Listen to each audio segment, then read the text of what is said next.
बिस्मिल्लाहिर्रहमानिर्रहीम। अस्सलामुअलैकुम तमाम नाज़रीन को एक मरतबा फिर खुशामदीद कहता हूँ। आज की वीडियो के अंदर हम बात करेंगे इस्तिखारा। बहुत सारे मामलात ऐसे आ जाते हैं जिनमें हमें इस्तिखारा की ज़रूरत होती है। बाज़ ऐसे मामलात आ जाते हैं जिनमें हमें समझ नहीं आती कि हम करें या ना करें, ये मेरे लिए बेस्ट रहेगा या नहीं रहेगा। तो इस हवाले से जो है बहुत सारे ऐसे काम होते हैं जो कारोबारी शराकत के लिए होते हैं। लोगों को समझ नहीं आ रही होती कि हम शराकत करें ना करें। बहुत सारी दोस्तियां ऐसी होती हैं, दोस्ती करने के लिए इंसान को समझ नहीं आ रही होती इस शख्स के साथ मैं दोस्ती का हाथ बढ़ाऊं ना बढ़ाऊं, रिश्तेदारी कायम करूं ना करूं।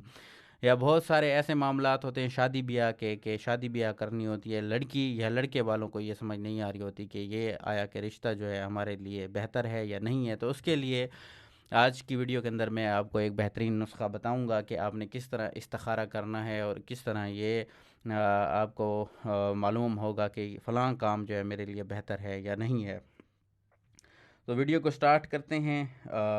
आपने करना ये है कि आप जब रात का वक्त हो तो आपने या खबीरो अखबिरनी 300 मरतबा बावुज़ू पढ़ना है। इस अमल को बावुज़ू आपने करना है और कोशिश करें जब सोने लगें तब आप इसको करें। उस वक्त नया वज़ू बना लें, उस वक्त करें ताकि बाद में आप किसी से बात ना करें।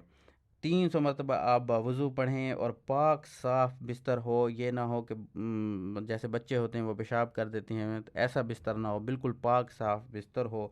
उसके ऊपर सो जाएं, अपना रुख जो है वो किबला की तरफ कर जाएं, सुन्नत मुताबिक आप सो जाएं।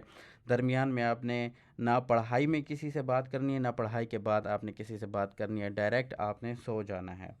तो जिस भी चीज़ का आपने वो किया होगा, जिस काम की भी आपने नीयत की हुई होगी, अब आपने ये करना है कि जब सो जाएं अगर आपको कोई अच्छा ख्वाब मिलता है तो वो काम आपके लिए बेस्ट है, आप वो काम कर लें।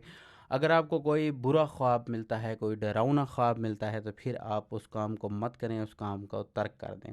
इसके अलावा जब आप इस अमल को कर लें उसके बाद अगर आपकी ज़हनी जो कैफ़ियत है और आपके सर के ऊपर बोझ हो, आपको डर महसूस हो, इस तरह का कोई मामला हो, तब भी आप जो है वो मामला जो आप जिसके लिए कर रहे हैं वो मत करें।